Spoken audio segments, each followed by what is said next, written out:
Avvalambor assalomu alaykum, hurmatli fizika ixlosmandlari. Bugun sizlar bilan Innovaziris kitobi 49-mavzu bir jinsli elektr maydonning ishi, potensial hamda ekvipotensial sirt mavzusini masalalarini ishlaymiz. Xo'p, demak, boshladik. Demak, birinchi misolimiz vektor fizik kattalikni belgilang deyilyapti. Tok kuchi, elektr maydon kuchlanganligi, potensial, kuchlanish hamda quvvat. Demak, bularning ichida elektr maydon kuchlanganligi nima? Vektor kattalik. Ya'ni bu Y. Demak, bu bizda B javobda berilgan. Ikkinchi savol. Bir jinsli elektr maydonning qaysi nuqtasida potensial energiya eng katta deyilyapti? Ya'ni protonni potensial energiyasi albatta.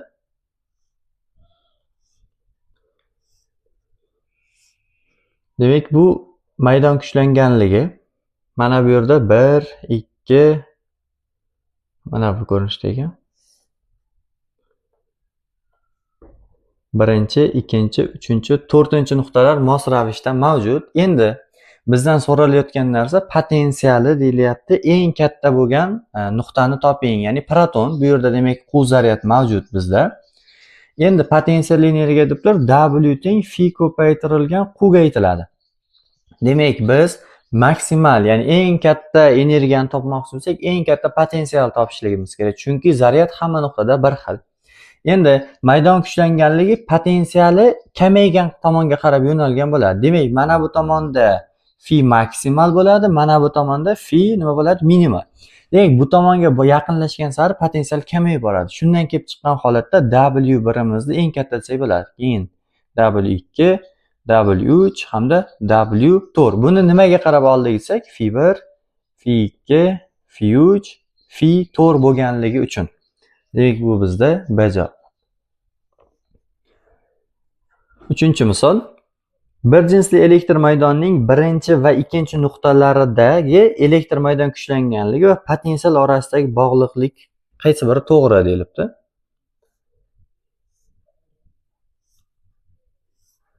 Demak, mana bu yerda birinchi nuqta, mana bu yerda esa ikkinchi nuqta.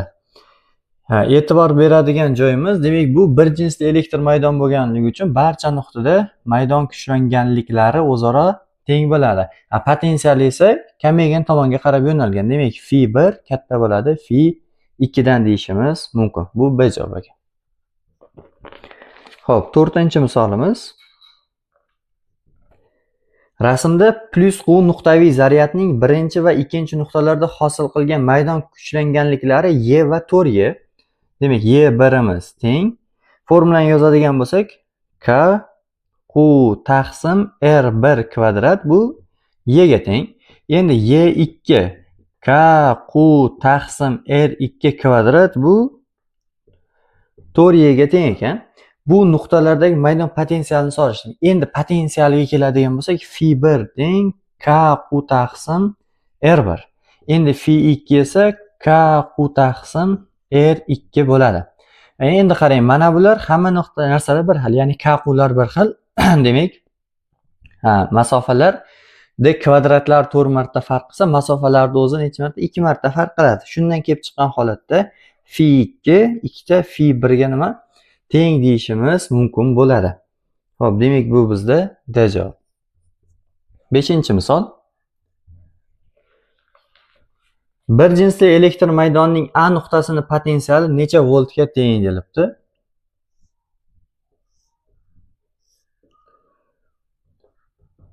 Demak, mana bu yerda mana bu 3 tasini chizishimiz yetarli ekan. Demak, A.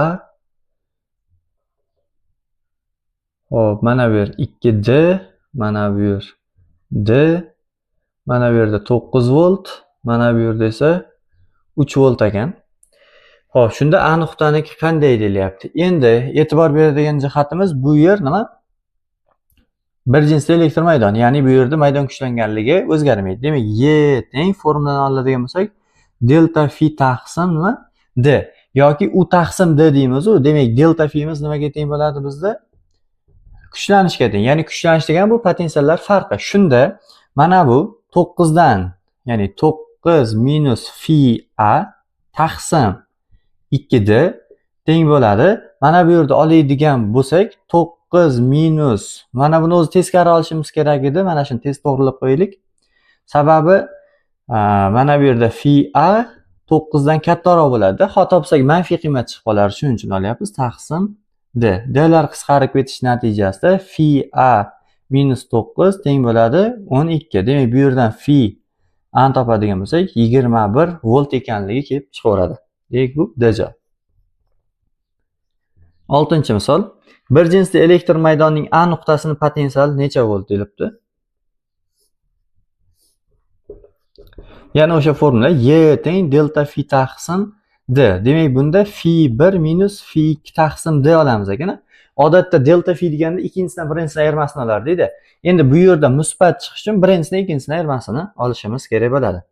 Demak, mana bu yer 24 volt, mana bu yer 15 volt, mana bu yer A nuqta. Oralarida masofa 3d, mana bu yer esa d. Demak, 24 minus 15 taqsim 3 d teng bo'ladi 15 minus phi a taqsim d ga. D'lar qisqarib ketadi. 24 da 15 tersam 9, 9 ni 3 ga bo'laman. Nima chiqadi? 3 chiqadi. Demak, 3 teng 15 minus phi a. Demak, phi a bizda 12 bo'ladi. Bu S javob. Xo'p, navbatdagi 7-misol. A nuqtaning natijaviy maydon potensiali 0 ga teng bo'lishi uchun quyik zaryad qanday bo'lishi kerak? Demak, mana bu yerda plus q zaryad, mana bu yer A nuqta, bungacha bo'lgan masofa r. Xo'p, keyingi qx, ya'ni noma'lum zaryadgacha bo'lgan masofa 3r ekan. Endi potensial skalar kattaligi. Demak, mana bu A nuqtada phi a 0 bo'lish uchun bu musbat bo'lsa, bu aniq manfiyligini bilib oldim. Demak, shunda yozaveraman. Phi plus q teng bo'ladi phi q x tikka. Demak, yozilgan bo'lsam k q taqsim r teng bo'ladi k q x taqsim 3r. Ya'ni men buni manfiyligini bildim va tenglab oldim va chiqqanda manfiy ishorasini qo'yib qo'yamiz. Demak, k rlar qisqarib ketadigan bo'lsa, shunda q x teng bo'ladi 3 q ga. Demak, bu modul jihatdan olsak, q x teng bo'ladi minus 3 q ga deyishimiz mumkin. Demak, bu bizda Y javobda. Xo'p, navbatdagi 8-misol. Plus q nuqtaviy zaryad bir jinsli elektr maydonda yopiq kontur bo'yicha harakatlandi. Elektr maydon konturining qaysi qismida musbat, qaysi qismida manfiy ish bajaradi deyilibdi. Xo'p, chizmani qisqacha chizib olamiz. Xo'p, mana bunday quyidagicha ekan. Mana bu yer A, B, S hamda D.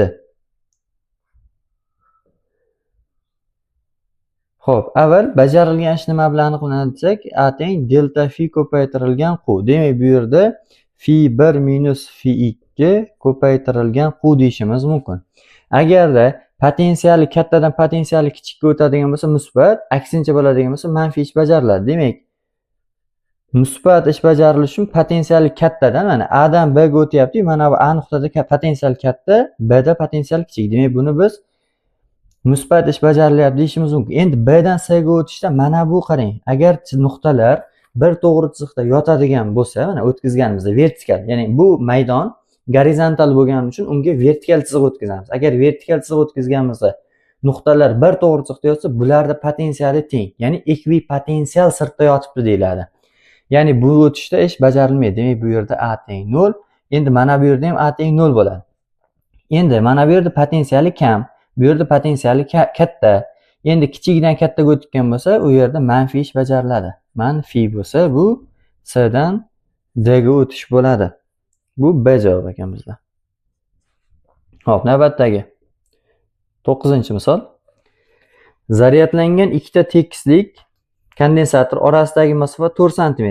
Elektr maydonining kuchlanganligi esa 6 ekan. Demak, masofa 4 cm bo'lsa, 4 minus 2. Maydon kuchlanganligi Y teng 6 6. Zaryad deyilyapti, q teng 5 minus 7 kulom bo'lgan zarra kondensatorning bir qoplamasidan ikkinchi qoplamasiga o'tganda bajarilgan ishini aniqlang deyiladi. A teng so'roq. Endi bajarilgan ish teng A teng dedik, delta phi ko'paytirilgan q deydigan bo'lsak, bu yerda bu kuchlanish bo'ladi. Ya'ni biz aytishimiz mumkin delta phi teng u desak, uni qanday topamiz desak, u teng yuqorida formulada y ko'paytirilgan nima bo'ladi? D bo'ladi. Endi mana bu yerga olib kelib qo'yadigan bo'lsak, y qu d degan nima formula hosil bo'ladi. Demak, shuni qiymatini hisoblaymiz. Y 6, hop, 6 4 5 ko'paytiradigan bo'lsam 24 120 chiqadi. 120. 10 darajasi -9 u, demak -3 bo'ladi. Demak, bu 120 millijoul ish bajariladi desak bo'ladi. Yoki-da 0,12 joul. Bu bizda demak B javobda. Navbatdagi 10-misol. Proton bir jinsli elektr maydonda potensiali 200 volt bo'lgan nuqtadan potensiali 300 volt bo'lgan nuqtaga o'tganda kinetik energiyasi qanday o'zgaradi deyilyapti. Xo'p, demak, uni dastlab 200 voltli nuqtada turganda uni potensial energiyasi bor, W1. Demak, buni yozadigan bo'lsak, phi ko'paytirilgan q. Demak, buni hisoblaydigan bo'lsak, 200 y bo'ladi. Endi ikkinchi holatda o'tyapti phi 2 nuqtaga. Ya'ni u yer 300 y bo'ladi. Shunda uni potensial energiyasi W potensial 100 y ga nima qilyapti? Ortyapti. Ya'ni musbat bo'lib ortadigan bo'lsa, shu vaqtda uni kinetik energiyasi -100 y bo'ladi. Ya'ni agarda potensial energiya ortadigan bo'lsa, kinetik energiya nima qiladi? Kamayadi. Xuddiki energiyaning saqlanish qonuni o'rinli bo'lyapti. Demak, bu bizda D javob. 11-savol. Elektron bir jinsli elektr maydonda 200 volt potensial nuqtadan 300 volt potensial nuqtaga o'tdi. W1 demak phi 1 q demak -200 y.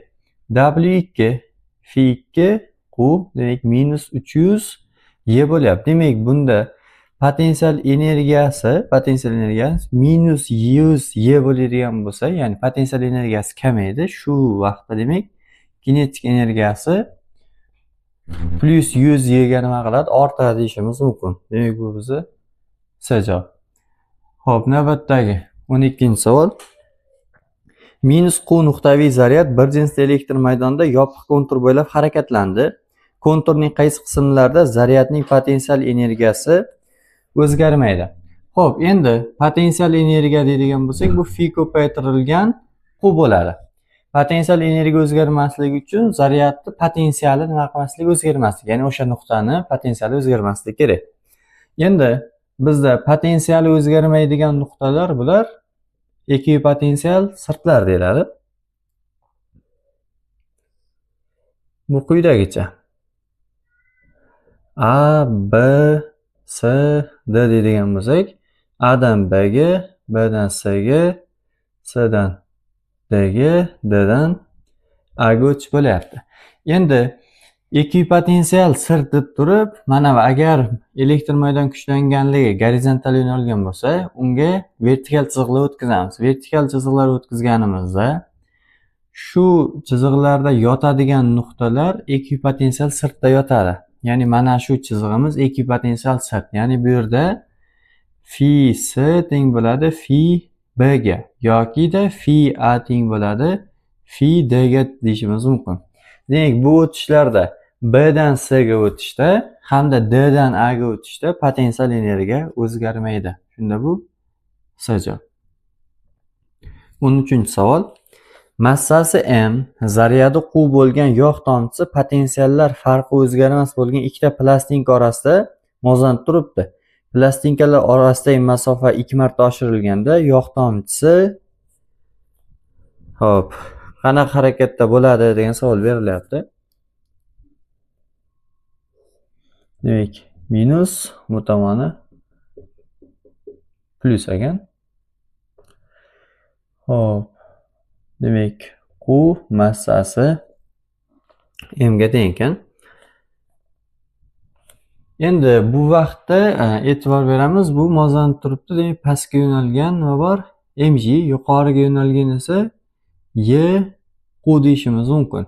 Bu yerda y q, ya'ni f teng deymiz. F teng y q deydigan bo'lsa, y ning o'rniga demak u taqsim d ko'paytirilgan q desam bo'ladi. Ya'ni potensiallar farqi o'zgarmasligi uchun bu kuchlanishga bog'lab olishimiz kerak.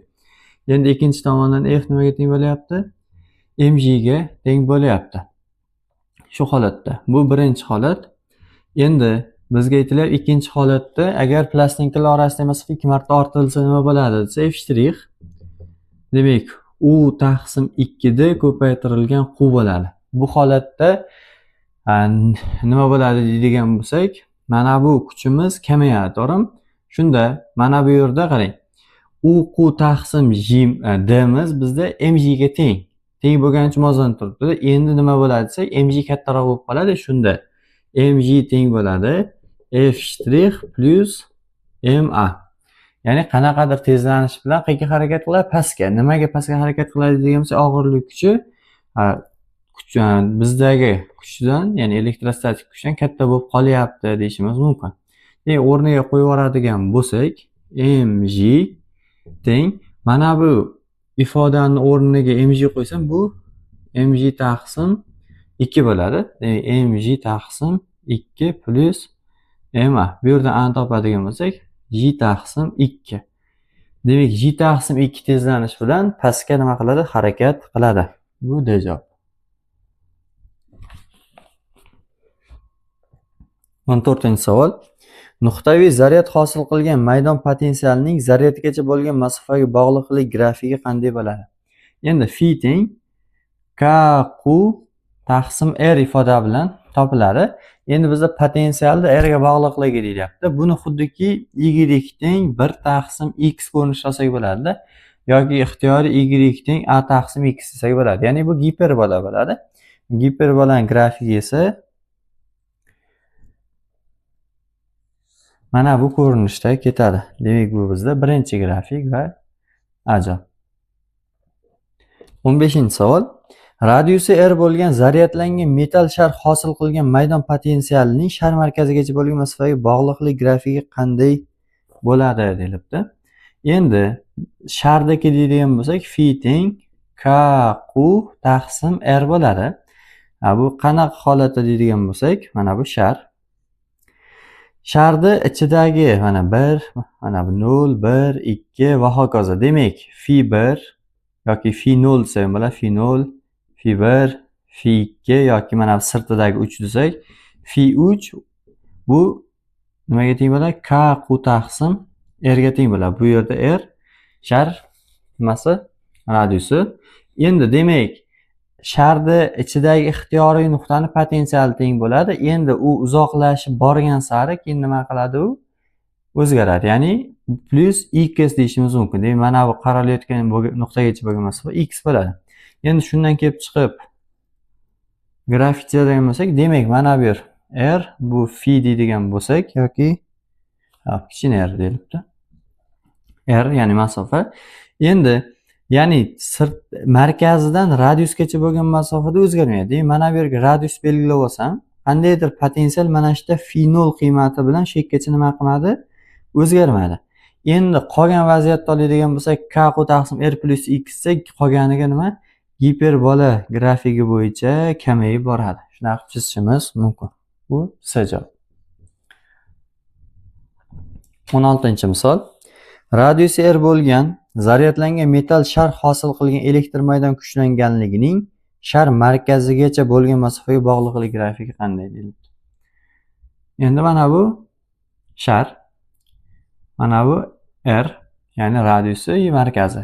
Phi teng yozadigan bo'lsam, k q taqsim r. Bu nima deydigan bo'lsa, sharni markazidagi bizdan maydon kuchlanganligi so'ralgan. K q taqsim r kvadrat. Sharni ichidagi ixtiyoriy nuqtada, ya'ni y ichki teng bo'ladi 0 ga. Endi mana bu sirtidan uzoqlashgan sari, biror x masofaga uzoqlashgan sari y teng k q taqsim r plus x ni kvadrati bo'yicha kamayib boradi. Endi buni ham grafikini chizadigan bo'lsak,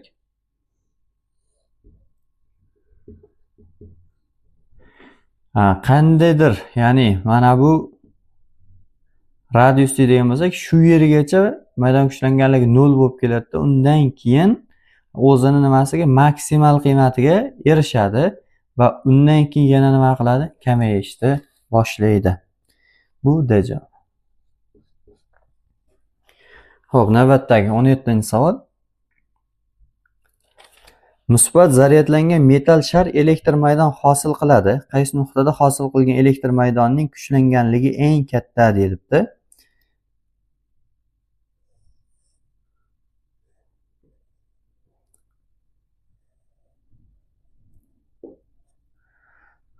Hamma nuqtalar orasi masofalar o'zaro teng ekan, plus q. Demak, bu yerda y teng k q taqsim r plus x kvadrat deydiganimiz qaysi birida eng katta bo'ladi desak, sirtida eng katta bo'ladi-da. Va sirtidan uzoqlashgan sari mana bu grafikdan ham ko'rishimiz mumkin, kamayib boradi. Demak, eng kattasi bu A nuqtada bo'ladi. Demak, shar sirtidagi A nuqta. Demak, bu D javob. Hop, 18-savol. Musbat zaryadlangan metall shar elektr maydon hosil qiladi. Qaysi nuqtada elektr maydonining potensiali eng katta deyilyapti. Hop, chizmasini chizadigan bo'lsak, mana bu A, mana bu yer A nuqta, B hamda C nuqtalar. Nuqtalar orasidagi masofalar bir xil hamda R ga teng. Shunda bu plus q zaryad. Endi bizga aytilayotgan narsa potensial. Demak, potensial yozadigan bo'lsak, phi teng k q taqsim r plus x ifodadan foydalanamiz va sharda ichidagi va sirtidagi ixtiyoriy nuqtalarda potensiallar o'zaro teng dedik.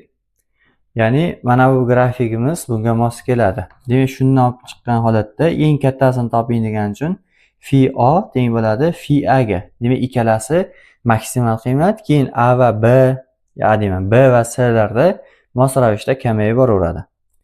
Demak, bu Y javob. Hop, 19-savol. Bir-biriga tegib turgan ikkita metall shardan birinchisining sirtidagi elektr maydon kuchlanganligi Y ga teng, ikkinchi shar sirtida elektr maydon kuchlanganligi qanday deyilibdi? Radiusi R, keyingisini radiusi esa 2 ekan. Xo'p, birinchisida Y1 teng K-Q1 taqsim R kvadrat. Demak, shu Y ga teng. Ikkinchisida qanday degan savol qo'yilyapti. Xo'p, endi ikkinchi shar sirtidagi elektr maydon kuchlanganligi qanday deyilgan? Endi bitta narsaga e'tibor beramiz. Ya'ni bu holatda agar sharlar bir-biriga tekkazib qo'yilgan, ularda potensiallari teng bo'ladi. Endi shundan kelib chiqqan holatda buni potensial orqali yozishimiz kerak. Demak, bu yerda Y1 da, ya'ni Y teng bo'ladi. Mana phi 1 taqsim R desam bo'ladi. Endi Y2 ni yozadigan bo'lsam, Y2 teng bo'ladi phi 2 taqsim 2R deyishim mumkinmi? Endi phi 1 bilan phi 2 nima bo'ladi? O'zaro bir-biriga teng bo'ladi. Ya'ni qarang, sharlar bir-biriga tekkizilganda zaryadlari teng bo'lmaydi. Ya'ni bularning o'lchamlari har xilmi? Demak, zaryadlari ham har xil bo'ladi, lekin ularning potensiallari teng bo'ladi. Shuning uchun potensialga bog'liqlik formula yozishimiz kerak bo'ladi. Ya'ni mana phi 1 edi. Xo'p, shundan kelib chiqqan holatda phi 1 taqsim R da Y deydigan bo'lsak, mana bu phi 2 taqsim R imiz ham Y bo'ladi va bu 2 bo'lganligi uchun buni Y taqsim 2 desak bo'ladi. Xo'p, demak bu bizda B javob. Xo'p, 20-savol. Rasmdagi plus q zaryad A nuqtada maydon hosil qiladi. Agar B nuqtaga minus q zaryad keltirilsa, A nuqtadagi maydon potensiali va kuchlanganligi qanday o'zgaradi deyilibdi. Demak, mana bu yerda A nuqta, mana bu yer R, bu yer 2R ekan. Xo'p, shunda potensiali deyilyapti. Demak, phi natijaviy teng bo'ladi phi 1 plus phi 2 ga. Ya'ni buni yozishimiz mumkin. K q taqsim R plus K q taqsim 2R. Faqat bu manfiy zaryad bo'lgani uchun bu nima qiladi? Ayrilib ketadi. Demak, potensial nima qiladi ekan? Mana strelka qo'yib qo'yapman, kamayadi. Endi maydon kuchlanganligi deydigan bo'lsak, musbat zaryadni o'zidan chiquvchi, manfiyniki o'ziga yo'nalgan bo'lgani uchun hamda maydon kuchlanganligi vektor kattaligi bo'lganligini hisobga oladigan bo'lsak, bu yerda ortish kuzatiladi. Demak, y natijaviy teng bo'ladi y1 plus y2 ga. Mana, demak, mana pastga qaragan strelka potensiali kamayadigani, yuqoriga qaragan elektr maydon kuchlanganligi esa ortadi deyishimiz mumkin. Xo'p, bu bizda D javobda berilgan. Navbatdagi 21-savol. Rasmdagi plyus q zaryad A nuqtada maydon hosil qiladi. Agar B nuqtaga plyus q zaryad keltirilsa, A nuqtadagi maydon potensiali va kuchlanganligi qanday o'zgaradi? Demak, masofalar, ya'ni mana bu A nuqta R hamda 2R. Xo'p, potensialga keladigan bo'lsak, shunda phi natijaviy teng phi 1 plus phi 2 bo'ladi. Har ikkalasi musbat bo'lgani uchun k q taqsim r plus k q taqsim 2r bo'ladi. Maydon potensiali ortadi. Endi kuchlanganligiga keladigan bo'lsak, y natijaviy har ikkalasining o'zidan chiquvchi bo'lganligini hisobiga ikkalasi ayrilib ketadi va ayrilish natijasi bu qiymati kamayadi deyishimiz mumkin. Bu C javob.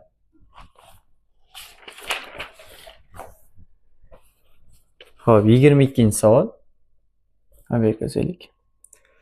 Dielektrik tayanchda zaryadlangan metal sharlar bir-biriga tegib turibdi. Ularning potensiallari va sirtdagi elektr maydon kuchlanganliklari o'rtasida qanday bog'liqlik mavjud deyilibdi.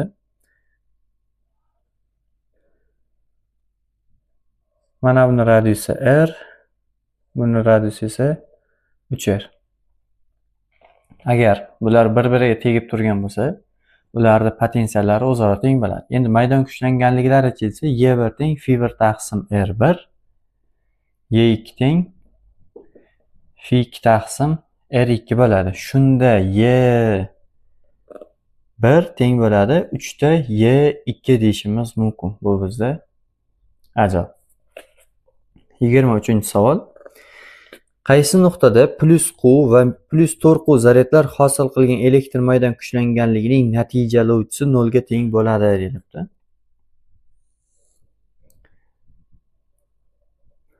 Plyus q zaryad ekan mana bu yerda. Mana bu yerda plyus 4q zaryad. Endi e'tibor qaratamiz.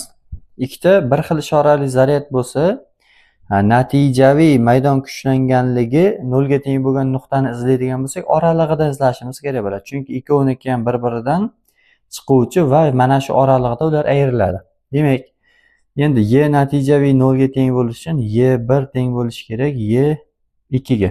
Tenglaydigan bo'lsak, k q taqsim r1 kvadrat teng k 4q taqsim r2 kvadrat. Qisqarib ketishi natijasi k qlar. Shunda r2 teng bo'ladi 2 ta r1 ga. Demak, qaralayotgan nuqta bundan x masofada bo'lsa, mana bu 4q dan esa qancha 2x masofada bo'lishi kerak ekan. Demak, bu nuqtani qaraydigan bo'lsak, bu bizda nechinchi? Ikkinchi nuqta bo'ladi ekan. Demak, bu C javob. Xo'p, 24-savol. Bunda aytilyapti, qaysi nuqtada hosil qilgan elektr maydon potensiallarining natijaviysi 0 ga teng. Endi potensial skalar kattalik bo'lganligi uchun musbat bilan manfiy bo'ladigan bo'lsa, oralig'idan izlaveramiz. Uni muammosi yo'q. Shunda, demak, phi natijaviy teng 0 bo'lishi uchun modul jihatdan phi1 nimaga? Phi2 ga teng bo'lishi kerak. Shuni yozadigan bo'lsak, hop, k 4q taqsim r1 teng bo'ladi k q taqsim r2 deyishimiz mumkin. Bunda k qlar qisqarib ketish natijasida hop, r1 teng bo'ladi 4 ta r2 ga. Demak, manfiy zaryaddan, ya'ni q zaryaddan x masofa bo'lsa, plyus 4q zaryaddan 4x masofada bo'ladi. Demak, bu 4-nuqta bo'ladi. Ya'ni D javob. Xo'p, 25-savol. Rasmdagi q nuqtaviy zaryadni B nuqtada hosil qilgan elektr maydon kuchlanganligini aniqlang deyilibdi. Demak, mana bu q zaryad ekan. Mana bu A nuqta. A nuqtada hosil qilgani y a tengan 90. Mana bu B nuqta ekan. Bu yerdagi so'ralyapti. Bu yergacha bo'lgan masofa 10 cm, tepasidagisi 30 cm ekan. Demak, yozadigan bo'lsak, y a teng k q taqsim mana bu 0,3 bo'ladimi yoki 0,3 kvadrat. Endi y b nuqtanikini yozadigan bo'lsak, k q taqsim 0,1 kvadrat deyishimiz mumkin. Endi shuni bitta nisbatlashimiz natijasida y a taqsim y b nimaga teng bo'ladi? Shunda 1 taqsim 9 ga teng bo'ladi deyishimiz mumkin. Shunda y b teng bo'ladi 9 ta y a ga va bu 810 ga teng degan javob beradi. Demak, bu bizda B javob. 26-savol. Plus q zaryad elektr maydonini birinchi nuqtasida turgan nuqtaviy plus q zaryadni ikkinchi nuqtaga ko'chirish uchun tashqi kuchlar qancha ish bajarishi kerak deyilibdi.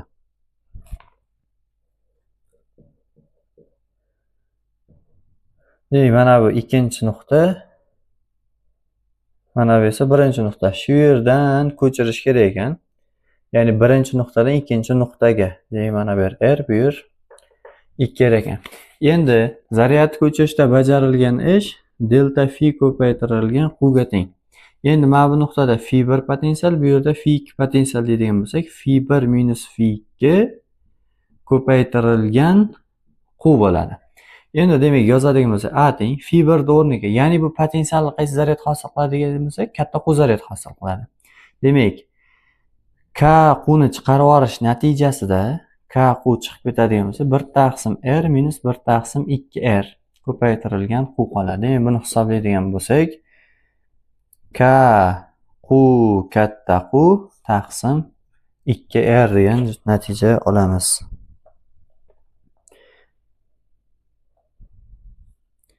Xo'p, demak, bu bizda endi bitta narsaga e'tibor berishimiz kerak. Tashqi kuchlar qanday ish bajaradi desak bo'ladi. Manfiy ish bajaradi. Shuni hisobga olib qo'yamiz faqatgina. Demak, bu bizda B javob. Ya'ni maydon musbat ish bajaradi, tashqi kuchlar esa nima bajaradi? Manfiy ish bajaradi. Bu hozir biz hisoblaganmiz. Maydonda bajargan ish deb qaraydigan bo'lsak, tashqi kuchlar unga qarama-qarshi ish bajaradi. Hop, 27-savol. Plus q nuqtaviy zaryadni A nuqtada hosil qilgan maydon potensiali phi ga teng bo'lsa, B va A nuqtalar orasidagi patlar farqi nimaga teng deyilibdi? Hop. A nuqta ekan. Bu yergacha masofa 3r. Mana bu B nuqta, bu yergacha masofa r ekan. A nuqtada hosil qilganini yozadigan bo'lsak, shunda phi A teng bo'ladi k q taqsim 3r. B nuqtani yozadigan bo'lsak, k q taqsim r bo'ladi. Demak, bundan kelib chiqqan holatni yozishimiz mumkin. Phi B teng bo'ladi nimaga? 3 ta phi ga. Endi potensiallar farqi degan uchun 2 phi bo'ladi. Chunki buniki phi, buniki esa 3 phi bo'lgani uchun. Bu bizda B javob. Hop, navbatdagi 28-savol. Bir jinsli elektr maydonining S va D nuqtalari orasidagi potensiallar farqi 300 voltga teng. Phi SU D. Demak, bu 300 ekan. A va D nuqtalari orasidagi potensiallar farqi qanday debdi? Phi AU D. Hop, mana bunday chizmani chizamiz.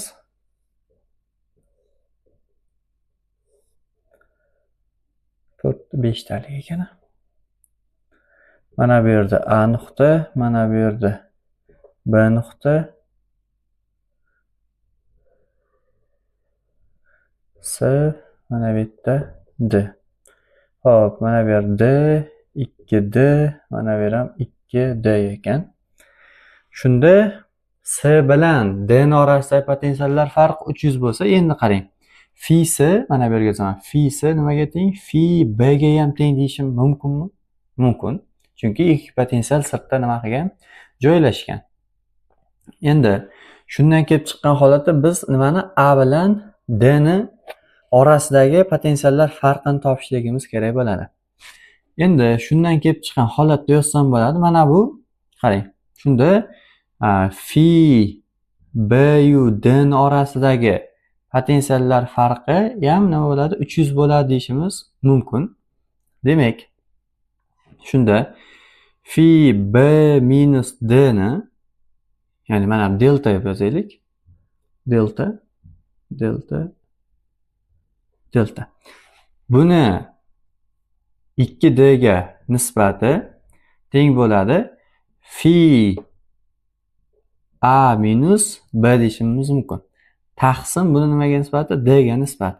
Shunda D lar qisqarib ketishi natijasida phi A minus B teng bo'ladi. Mana bu 300 taqsim 2. Demak, natija nima bo'ladi? 150 bo'ladi. Endi shunda bu phi A minus phi B 150 bo'lsa, endi mana bu yerda phi B minus phi D 300 bo'lsa, shunda phi A minus phi D ni topmoqchi bo'lsak, ikkovini qo'shib olamiz. Shunda bular qisqarib ketadi. 450 volt potensiallar farqi mavjud deyishimiz mumkin bo'ladi. Demak, bu B javob. Hop, 29-savol. A nuqtada Q1 zaryad 300, Q2 zaryad esa 125 newton taqsim kulon elektr maydon kuchlanganliklari hosil qiladi. A nuqtadagi natijaviy elektr maydon kuchlanganligini aniqlang deyilibdi. Endi Y1 deydigan bo'lsak 300 newton taqsim kulon, Y2 esa 125 newton taqsim kulon.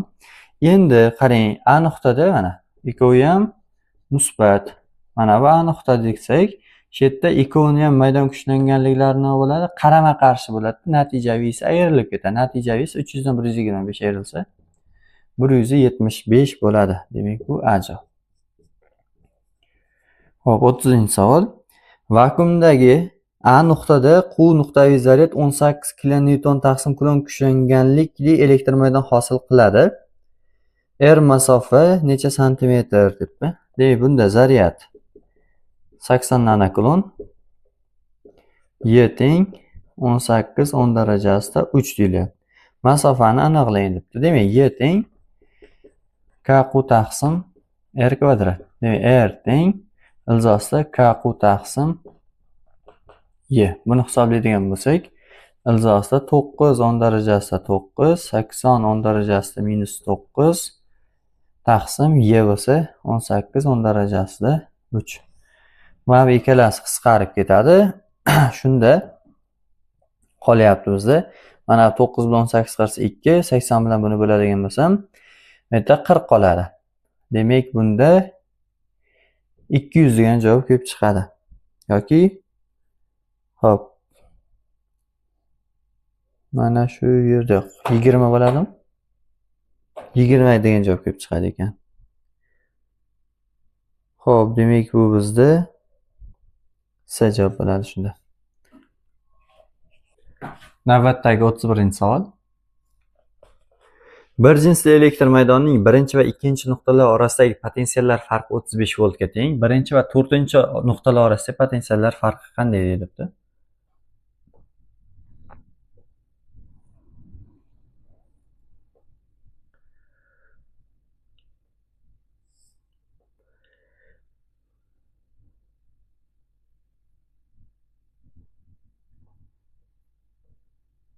Shunda ana bu yerda ekan.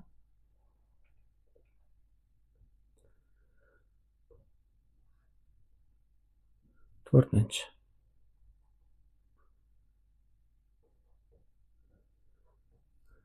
Xo'p, shunda birinchi va ikkinchi nuqtalar orasidagi potensiallar farqi, ya'ni delta phi 1 u 2. Bu 35 bo'lsa, delta 1 u 4 ni so'rayapti bizdan. Shunda yozaman. Qarang, shunda 2 bilan 3 ni potensiali o'zaro teng. Chunki ikki potensial sirtda joylashgan deb qarayapman. Va ko'z qo'ying, phi 1 teng yo'q, phi 2 teng phi 3 ga. Shunda delta phi 1 ni nimaga? D ga nisbati teng bo'ladi. Delta phi 3 ni 4 ga nisbati nimaga? 2D ga nisbati. Shunda mana buni o'rniga hop 35 taqsim D teng bo'ladi. Delta phi 3/4 2D ga nisbati. Buni qisqarib ketish natijasida 70 bo'ladi. Demak, delta phi 3/4 70 ekan, delta phi 1/2 esa 35 ekan. Mana buni yo'yaman. Yo'yayotganimda phi 3 minus phi 4 70 bo'ladi. Phi 1 minus phi 2 35 bo'ladi. Endi bizga nima kerak? Phi 1/4, ya'ni 1 dan 4 ayirmasi kerak. Buning uchun qo'shib yuboraman. Qo'shib yuborganimda phi 2 phi 3 ga teng bo'lganligi uchun yechib ketadi. Shunda phi 1 minus phi 4 teng bo'ladi 105 ga. Bu ajoyib. 32-savol. Rasmda zaryadlangan sfera sirtida elektr maydon kuchlanganligi sirtida deb yozdim. 900. A nuqtadagi elektr maydon kuchlanganligi nimaga teng? Demak, bu formula K Q taqsim R kvadratdan shunga teng. Endi sirtidan x masofa deydigan bo'lsak, bu K Q taqsim x masofamiz R ga teng ekan. Demak, 4R kvadrat bo'ladi. Demak, bu 900 bo'lsa 225 degan javob bo'ladi. B javob. 33-savol. A nuqtadagi elektr maydon potensiali, ya'ni sirtidagi potensial 45 ekan. Sirtidan 2R masofada. Demak, bu degani K Q taqsim R. Endi bizdan so'rayapti phi K Q taqsim 3R bo'ladi. Demak, o'rniga 45 qo'yadigan bo'lsak, 15 degan javob bo'ladi.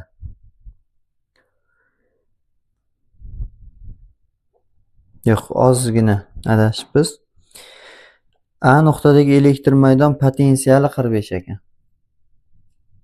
Mana bu o'chirib turaman. A nuqtadagi mana bu 45 ekan. Shunda sirtidagini toping deyapti. Ya'ni sirtidagi ham, ichidagi ham nima bo'laveradi? Bir xil bo'laveradi. Ya'ni K Q taqsim R formula bilan topilaveradi. Shuning uchun K Q taqsim R ni bundan topadigan bo'lsak, 135 degan javob chiqadi. Ajoyib. 34-savol. Bir jinsli elektr maydonning A va B nuqtalari orasidagi potensiallar farqi necha voltga teng deyilibdi?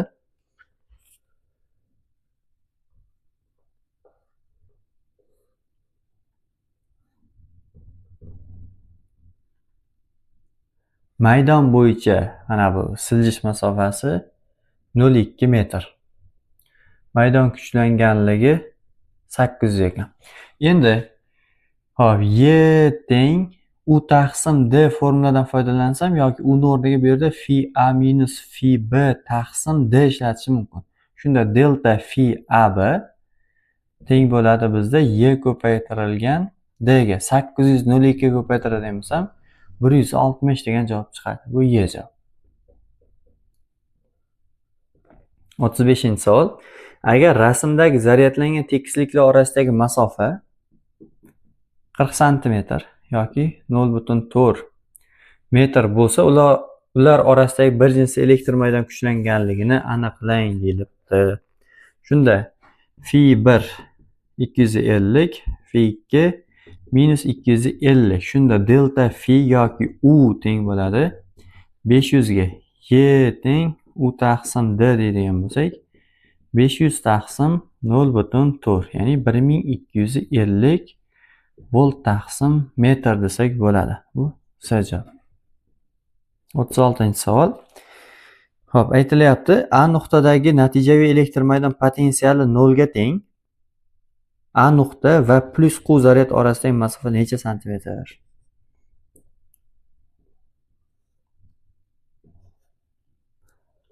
Minus ekan. Ya'ni 3 Q, minusdan 3 Q, mana bu plusdan Q. Mana bu yerda A. Umumiy masofa 60 santimetr.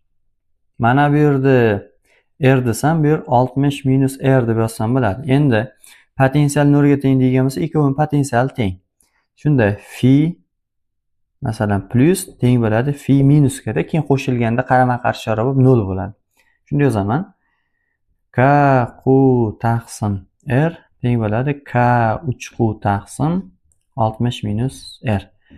K qular qisqarib ketib 3r teng 60 minus r. Bu yerdan r teng 15 degan javob kelib chiqaradi. Bu Y javob. 37-savol. Elektr maydonining kuch chiziqlari haqida quyidagi aytilgan qaysi fikrlar to'g'ri deyilyapti? Elektr maydon kuch chiziqlari uyurmaviy berk, yo'q. Elektr maydon kuch chiziqlari musbatdan chiqib manfiyga yo'nalgan bo'ladi. Xo'p, ikkinchisi aytilyapti, elektr maydon kuch chiziqlari ochiq. Demak, bu to'g'ri. Xo'p, uchinchisi, kuch chiziqlari manfiy zaryaddan boshlanadi va musbat zaryadga tugaydi. Yo'q, aksincha, musbatdan boshlanib manfiyda tugaydi. Demak, 3 xato bo'ladi. To'rtinchisi esa to'g'ri bo'ladi. Beshinchi, kuch chiziqlari zid joylashgan joylarda kuchlanganlikning qiymati katta bo'ladi. Demak, bu ham to'g'ri. Nimaga deydigan bo'lsak, musbat zaryad deb qaraydigan bo'lsak, bundan mana bu holatda nima qiladi? Elektr maydon kuch chiziqlari chiqadi-da. Ya'ni e'tibor biz aytganmiz, elektr maydon kuch chiziqlari potensiali kattadan potensiali kichikka yo'naladi deydigan bo'lsak, kuchlanganlikning qiymati ham o'zinikin aytilyapti. Ya'ni mana bu, qarang, mana bu masofalar, ya'ni mana bu kuchlanganliklar zicha orasi, lekin mana bu yerlar orasi nima unga nisbatan katta. Endi mana bu masofa r deydigan bo'lsak, mana bu masofa undan kattaroq. Shunga qarab, ya'ni buni o'zi zichligidan, ya'ni zichligi degani bu qaralayotgan nuqtaviy zaryadga yaqinroq joylashgan deganda, shundan kelib chiqib aytamiz. Demak, shundan kelib chiqib mana bu yerda nima kattaroq bo'ladi maydon kuchlanganlik deyishimiz mumkin. Demak, 2 4 5 bo'lsa bu da javob. 38-savol. Elektron va proton bir jinsli elektr maydonda harakat qiladi. To'g'ri fikrlarni ko'rsating. Proton maydon yo'nalishi bo'yicha kuch ta'sir qiladi. To'g'ri, chunki proton bo'lgandek u manfiy yo'naladi, manfiy esa elektr maydon kuch chiziqlari yo'nalishida bo'ladi. Demak, birinchisi to'g'ri. Ikkinchisi, elektronga maydon yo'nalishiga teskari. To'g'ri. Uchinchisi, elektron va protonga teng kuchlar ta'sir qiladi. Nimaga deydigan bo'lsak, chunki ular zaryadlari teng, faqat yo'nalishlari qarama-qarshi bo'ladi. Uchinchisi ham to'g'ri. Elektron va proton bir xil tezlanish oladi. Yo'q, bir xil tezlanish olmaydi, chunki ularga ta'sir qilayotgan kuchlar teng bo'lishi mumkin, lekin kuchni m ga tenglaydigan bo'lsak, bunda massalari farq qilgani uchun tezlanishlari aniq farq qiladi. To'rtinchisi xato. Beshinchisi, elektronning tezlanishi nisbatan katta. To'g'ri, chunki elektronning massasi proton massasidan kichik bo'ladi. Xo'p, 6-chi, protonning tezlanishi nisbatan katta. Yo'q, unday bo'lmaydi. B javob. 39-savol. Aytilyapti, bir jinsli elektr maydonining birinchi va ikkinchi nuqtalar orasidagi potensiallar farqi 300. Demak, u 1 u 2. 300 to'g'ri fikrni ko'rsating deyilibdi. Xo'p, mana buni ko'rinishdagi.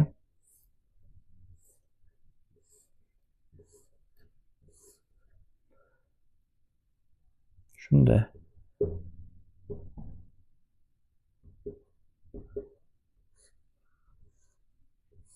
Bir u 2 orasi 300 bo'ladigan bo'lsa, mana bu, mana bunda yozib qo'yaman. Phi 2 teng bo'ladi nimaga? Phi 3 ga. Shundan kelib chiqib, demak, phi 1 u 3 da ham, 1 u 3 da ham 300 deyishimiz mumkin bo'ladi. Endi oralaridagi masofa mana bu 3 da, mana bu 2 da, mana bu esa d ekan. Shunda keyin olishimiz mumkin. Bizni so'rayapti, to'g'ri fikrlar ko'rsating debdi. U2 u 3. Ya'ni mana bu U2 u 3 aniq nima bo'ladi? 0 ga teng bo'ladi. Chunki ekvipotensial sirtda joylashgan nuqtalar. Xo'p, U2 u 4. Mana bu U2 u 4imiz bizda 100 bo'ladi. Ya'ni U2 u 4. Nimaga deydigan bo'lsa, mana 3 da masofalar nimasi? 3 marta farq qilyapti. Demak, shuning uchun mana 300 ni 3 ga bo'lib yuboradigan bo'lsa, buniki kelib chiqaveradi. Demak, bu 100 bo'ladi. Xo'p, keyingisi u 3/4, ya'ni bu bilan buni orasi, ya'ni u 3/4. Demak, bu ham nimaga teng bo'ladi? 100 ga teng bo'ladi deyishimiz mumkin. Chunki 2 bilan 3 potensiali teng. Xo'p, keyin 6-si u 1/4. U 1/4. Demak, bu bizda 400 ga teng bo'ladi. Nimaga deydigan bo'lsak, mana bu yer 300, mana bu yer 100 bo'layotgan bo'lsa, jamisi 400 bo'ladi. Demak, to'g'risi 2, 4, 5, 6. Ajoyib. 40-savol. Ilzosida 2mqu ifoda bilan qanday fizik kattalik aniqlanadi deyilibdi. Demak, bu orqali zarrani impulsi aniqlanadi. P deyishimiz mumkin. Impuls. Demak, bu D-javob. 41-savol. Rasmda tasvirlangan bir jinsli elektr maydon kuchlanganligi 20 darajasida 3. F2 potensialni aniqlang debdi. Ya'ni Y teng F1 minus F2 taqsim D deymiz. Endi shundan kelib chiqib F2 ni topadigan bo'lsak, 1,6 10 darajasida 3 bo'ladi. Demak, bu bizda Y javob. Navbatdagi 42-savol. Bir jinsli elektr maydon kuchlanganligi 40 darajasida 3 volt taqsim metr. Potensiallari 6 kilovolt hamda 2 kilovolt bo'lgan bitta kuch chizig'i ustida joylashgan ikkita nuqta orasidagi masofani aniqlang. Demak, F1 6 darajasida 3, F2 2 darajasida 3. Endi Y teng U taqsim D formuladan F1 minus F2 taqsim D ni foydalanamiz. Bu yerdan D ni topadigan bo'lsak, mana bu 4 darajasida 3 ni bo'laman 40 darajasida 3 ga 0,1 chiqadi yoki 10 santimetr desak bo'ladi. B javob bu. 43-savol. Xo'p, chizmani chizib olaylik.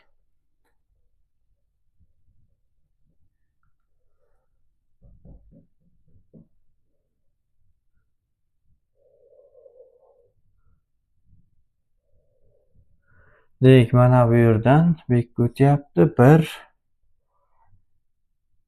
2 3 bo'yicha. Shu o'tishlarda bajarilgan ishlarni taqqoslang deyapti. Endi mana bu bitta ekvipotensial sirt, mana bu bitta ekvipotensial sirt. Mana bu yerda A potensial desa, mana bu yerda polniy B potensial bor. Shunda delta phi nima bo'ladi? Konstanta bo'ladi. Ya'ni birinchida o'tishda ham, ikkida o'tishda ham, uchga o'tishda ham A dan B ga o'tyapti. Shuning uchun potensiallar hammasi teng o'zgaradi. Shunda endi bajarilgan ish degani uchun A teng nima deyishimiz mumkin? Delta phi ko'paytirilgan Q deydigan bo'lsak, bu ham hammasiniki nima bo'ladi? Bir-biriga teng bo'ladi va albatta 0 dan farqli bo'ladi. Shunaqa yozishimiz mumkin. Bu ajoyib. Ya'ni ekvipotensial sirt deganda mana bu hammasini potensiallari teng bo'lgan nuqtalar to'plamiga aytiladi. 44-savol. Xo'p, endi nuqtaviy zaryadka haqida gaplashamiz.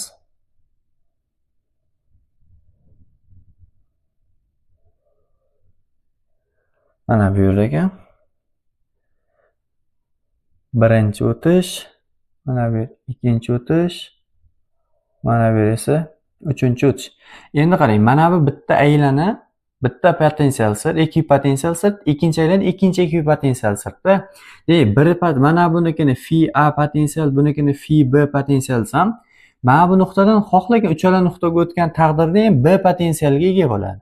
A potensialdan B potensialga ega bo'ladi. Shunda delta phi konstanta. Demak, shunda har bir trayektoriya bo'yicha o'tganda ham nima bir xil ish bajarilishi mumkin ekan. Demak, bu o'zi ajoyib.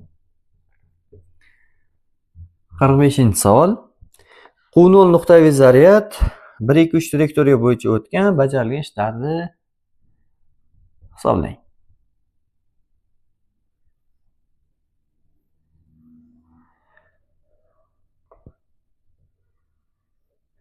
Hop, shu ko'rinishda mana bu yerdan 1, mana bu yerga 2, hop, mana bu yerga 3 bo'yicha o'tibdi. Demak, A potensialdan mana buniki B potensial deb qo'ysam, 1 bilan 3 ga o'tganda phi, ya'ni delta phi 1 hamda 3 ga o'tganda konstantda. Ikkovida o'zgarmaydi. Lekin endi delta phi 2 da bu 0 ga teng bo'ladi. Demak, bunda A2 teng 0, A1 teng A3 ga deyishimiz mumkin. Ya'ni mana bu bitta o'zini potensial sirtidan yana o'zini potensial sirtiga o'tyapti. Shuning uchun u yerda nima qilmaydi? Ish bajarilmaydi deyishimiz mumkin. Bu sajab. Hop, navbatdagi 46-savol.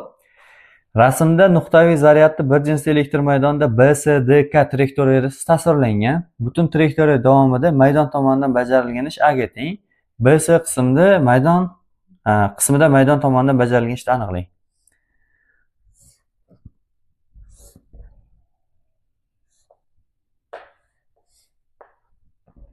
B, S, D, K, 2L, 2L, mana bu yer L ekan. Endi bir jinsli maydon deydigan bo'lsak, shunda bajarilgan ishimiz A teng bo'ladi Y, Q, D deyishimiz mumkin. Y maydon kuchlanganligi, Q zaryad, D esa maydon bo'yicha ko'chish. Maydon bo'yicha umumiy ko'chishimiz nima bo'ladi? L u 2L bo'lsa 3L. Demak, Y, Q, 3L bu A ga teng bo'lsa, endi BS da, demak A, BS o'tishda Y, Q, D1 bo'ladi. Demak, bu Y, Q o'zgarmaydi, D1 esa mana bu qancha? L bo'ladi. Demak, bu. Demak, mana bu A ga teng bo'lsa, bu A taqsim 3 ga teng deyishimiz mumkin ekan. Bu sajab. 47-savol. Rasmda nuqtaviy zaryad bir jinsli elektr maydonida BSDK trayektoriyasi tasvirlangan. Butun trayektoriya davomida maydon tomonidan bajarilgan ish A ga, DK qismida maydon tomonidan bajarilgan ish nimaga teng deyilyapti? Bu misolimiz ham hozir yuqoridagi kabi ishlanaveradi. Demak, L 2L, hop, shunaqa ekan. Nimaga unda mana bu D dan S ga yoki S dan D ga o'tishda bajarilgan ishni hisoblamayapmiz deyishimiz mumkin. Chunki bu ikkalasi ekvipotensial sirtda joylashganda, chunki potensiallari bir xil bo'ladi. Shunda ish nima qilmaydi, u yerda bajarilmaydi. Demak, jam bajarilgan ish A ga teng bo'lsa, Y, Q, maydon bo'yicha ko'chish L hamda 2L. Demak, buni nima desam bo'ladi? 3L bu nimaga teng? A ga teng. Shunda D dan K ga o'tishda Y, Q, 2L bu nimaga teng bo'ladi desak, A D dan K ga deb turaylik. Shunda A D dan K ni topadigan bo'lsak, 2A taqsim 3 nima qiladi? Ish bajarilgan bo'ladi. Bitta nisbatlash orqali topyapmiz. Ajoyib. 48-savol. Bir jinsli elektr maydonida 1 va 2 nuqtalarda elektr maydon potensiallari va kuchlanganliklar orasida qanday bog'liqlik bor? Mana bu 1, mana bu 2. Aytishimiz mumkin, bu bir jinsli bo'lgandan keyin hamma nuqtalarda maydon kuchlanganliklari o'zaro teng bo'ladi. Maydon potensiali esa, ya'ni maydon kuchlanganligi, elektr maydon kuchlanganligi potensiali kamaygan tomonga qarab yo'nalgan bo'ladi. Shuning uchun phi 1 ni kattaroq deyishimiz mumkin phi 2 dan. Bu sajab. Hop, 49-savol. Bir jinsli elektr maydonida birinchi va ikkinchi nuqtalarda elektr maydon potensiallari va kuchlanganliklar orasidagi bog'liqlik qanday?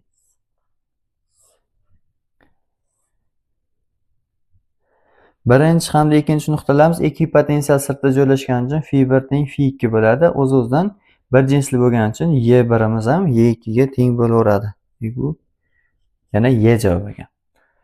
Hop, 50-savol. Bir jinsli elektr maydonining B va A nuqtalar orasidagi potensiallar farqi, ya'ni phi B dan A niki bu 20 ekan. Bu maydonda S va A nuqtalar orasidagi potensiallar farqi qanday debdi? Phi SU A so'ralyapti.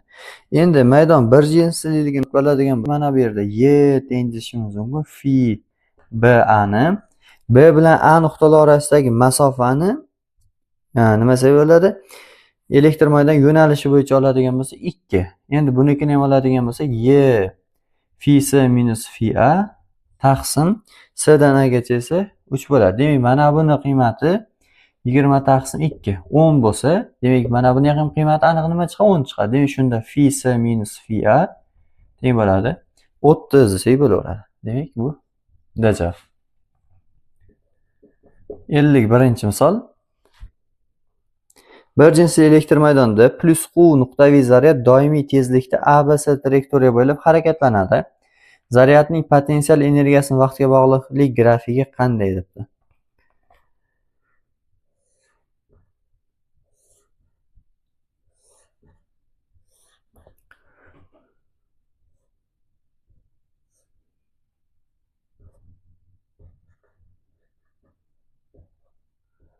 Mana shu ko'rinishda ekan. Endi potensial energiyasini vaqtga bog'liqligi, demak W potensial tekin. Endi qarang, A nuqtadan to B nuqtaga kelguncha potensial energiyasi nima qilmaydi? Bu yerda o'zgarmaydi deyishimiz mumkin. Ya'ni qandaydir qiymati bor. Shu A nuqtaga keldi. Ya'ni bu A nuqta, mana bu B nuqtaga keldi. Endi undiga kelgandan keyin potensiali nima qilib boryapti? Ortib borayotgan tomonga qarab yuryapti. Demak, potensial ortib borayotgan tomon degani yuqoriga qarab yo'naladi. Potensial energiyasi ham albatta ortadi. Demak, bu bizda D javob. Ya'ni potensial energiya o'zi nima deydigan bo'lsak, W teng phi ko'paytirilgan Q. Mana shu potensial energiya bo'ladi. 52-misol. Quyidagi rasmda ekvipotensial sirtlar tasvirlangan. Plus Q zaryadning elektr maydonidagi minus Q manfiy zaryad deyilibdi. Hop, chizib olaylik. Plus Q zaryad ekan.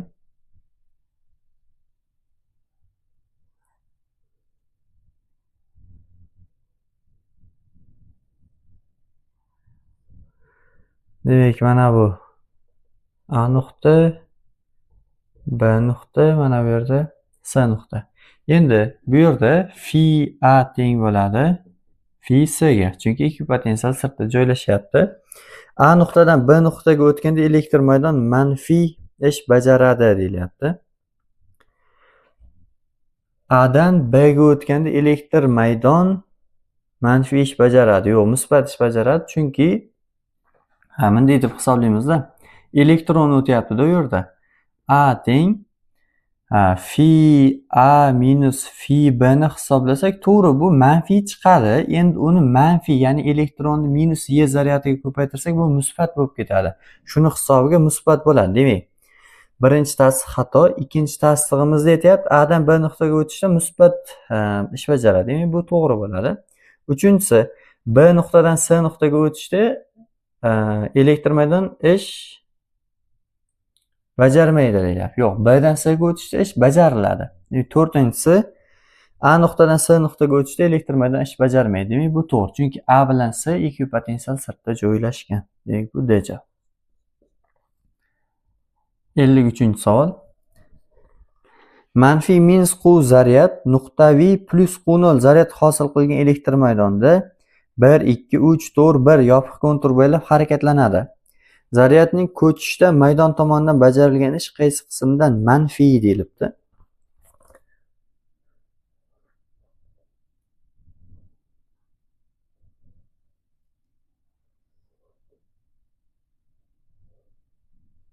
Hop, 1, 2, 3, 4.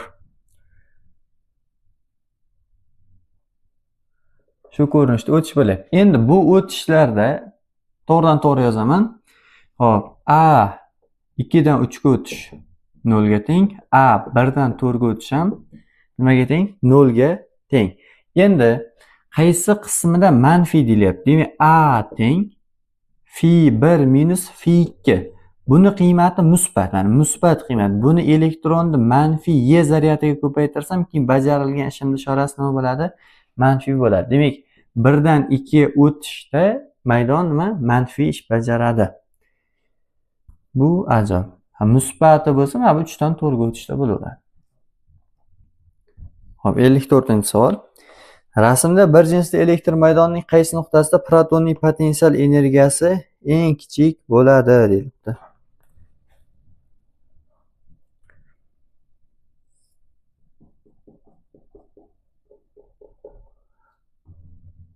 Mana shu holatda. Hop, maydon kuchlanganliklari vertikal ekan va yuqoriga yo'nalgan ekan. Shunda mana bu yerda nuqtalar bor ekanki, 5, 4, 3, 2, 1. Shu ko'rinishda. Potensial energiyasi eng kichik. Demak, W teng phi ko'paytirilgan Q deydigan bo'lsak, maydon kuchlanganlik potensial kamaygan tomonga yo'nalgan. Demak, eng kichigi 1, eng kattasi 5. Demak, W 1 nima bo'ladi? Minimal bo'ladi. W 5 nima bo'ladi? Maksimal bo'ladi deyishimiz mumkin. Bu Y javob. 55-savol. Proton bir jinsli elektrostatik maydonda rasmdagi kabi uchib kiradi. Agar uning A nuqtadagi kinetik energiyasi Y kinetik A nuqtada 100 elektrovolt bo'lsa, B nuqtadagi kinetik energiyasi qanday bo'ladi deyilibdi. Xo'p, mana bu yerda V0 tezlik bilan uchib kirdi. Shunda A nuqta mana bu yerda, B nuqta, mana bu 20 volt, mana bu 30 volt. Shunda A nuqtadagi kinetik energiyasi 100 bo'lsa, B nuqtadagi kinetik energiyasi nima bo'ladi? Endi bu A dan B ga borishda o'zi qandaydir potensial energiyaga erishadi. Potensial energiyasi esa 30 minus 20 ko'paytirilgan Y. Demak, 10 Y nimaga erishadi? Potensial energiyaga. Endi mana bu hozircha to'la energiya deydigan bo'lsak, to'la energiyasi W potensial plus W kinetik bo'ladi. Endi B nuqtadagi W kinetik topadigan bo'lsam, hop, mana endi bo'laveradi. W Y aralashib ketdi, mayli bo'laveradi. Ma'nosiga tushunsak bo'ldi. Shunda W kinetigimiz Y to'la minus W potensial bo'ladi. Demak, bu 90 Y bo'lib qoladi. Ya'ni 90 Y deganimiz bu 90 elektrovolt degani. Xo'p, 56-savol. Musbat zaryad bir jinsli elektr maydonida bir nuqtadan ikkinchi nuqtaga ko'chganda deyilyapti. Elektr maydon musbat ish bajaradi. Xo'p, hamda zaryadning potensial energiyasi kamayadi. Mana shu ikkala tasdiq to'g'ri, qolgan tasdiqlarimiz xato bo'ladi. 57-savol. Nuqtaviy zaryad elektr maydonining kuch chiziqlari ekvipotensial sirtga nisbatan qanday yo'nalgan? Har qanday elektr maydon kuchlanganligiga ekvipotensial sirtlar nima bo'ladi? Perpendikulyar bo'ladi.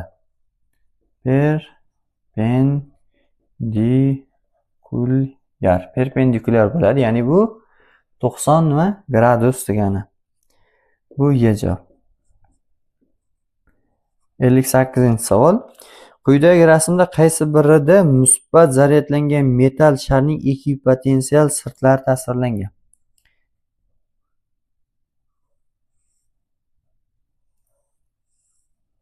Xuddi mana shunaqa ko'rinishda ketaveradi. Qancha nechta bo'ladi degan bo'lsak, cheksiz bo'laveradi. Bu Y javob. Musbatniki ham, manfiniki ham xuddi shu ko'rinishda bo'laveradi. Boshqa hech qanday farq qilmaydi. Hop, 59 xuddi shuni manfiy debdi. Manfiy bo'lsa ham uniki shunaqa bo'laveradi. Mana shu holatda nima qilaveradi? Cheksiz ketaveradi. Demak, bu ham bizda Y javob. Ya'ni shar nuqtaviy zaryad bo'ladigan bo'lsak, ularda ekvipotensial sirt ham shar shaklda bo'ladi.